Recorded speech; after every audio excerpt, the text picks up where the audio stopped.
நல்ல சிவம் பால சரஸ்வதி 2 பேரும் கேரளாவில் போய் கல்யாணம் பண்ணி போகிறாங்க. ஒரு ஆப்ரேட் தேட்டர் ரூமில் இருந்து அதை முடிவு எடுக்கிறாங்க. அந்த ரூம் முடிவு எடுக்கிறதுக்கு மிக முக்கிய காரணம் பவுன். அந்த பவுன் வந்து மெஹ்ரூனிசா வந்து கல்யாணம் பண்ணிக்கிறதா இருந்தார். ஆனால் மெஹ்ரூனிசா வந்து கமலை காதலிக்கிறாங்கன்றதுனால அந்த காதல் முறியுது.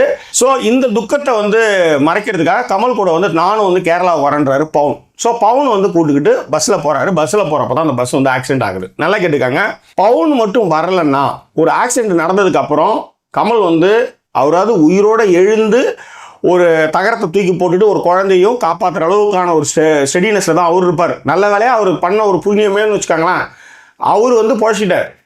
ஆனால் பவுன் எங்கன்னு தேடும்போது பார்த்தா உலக சகா கீழே இருக்கிற சகா அப்படின்னு சொல்லிட்டு அந்த வேட்டி இந்த துணியெல்லாம் விடுறப்பொழுது தான் நான் தான் 4 அடி ஆச்சு சகா, மெஹ்ரூனிசா விட 3 அடி 1.5 அடி, அதில் கூட அவர் அது சொல்லுவார். அவர் எப்படி மேலே வர முடியும் அப்படின்னும் பொழுது அவரை காப்பாற்றும் பொழுது தான் அந்த எட்ஜில் இருக்கிற பஸ்ஸு வந்து புரண்டு போய் விழுந்து ஸ்பைனல் கார்டிலேருந்து காலிலேருந்து கையெல்லாம் செயலிழந்து போகிற அளவுக்கான ஒரு விபத்தை வந்து அவர் சந்திப்பார். யாருக்கு ஹெல்ப் பண்ண போய் தான் கூடயே வந்த பவுனுக்கு ஹெல்ப் பண்ண போய் தான். இல்லைனா பவுன் மட்டும் கூப்பிடலை, பவுன் மட்டும் வேற எங்கேயா அங்கேயே செத்து போயிருந்தாலோ, இல்லை பவுனுக்கு வந்து உதவி செய்யாமல் அன்பரசு மாதிரி, அதாவது மாதவன் மாதிரி சுயநலமாக ஐயோ எனக்கு ரத்தத்தெல்லாம் பார்த்த பயம், என்னால் ஒன்றும் முடியல, யாராவது வருவாங்களாடே அங்கேறா அப்படிலாம் சொல்லி நல்ல சிவம் வந்து நகர்ந்து இருந்தார்னா, அதாவது நகர்ந்து மற்றவங்க ஹெல்ப் பண்ணுவாங்க பவுனு வெயிட் பண்ணு அப்படிலாம் சொல்லியிருந்தா பால சரஸ்வதியை இவர் போய் கல்யாணம் பண்ணியிருப்பார்.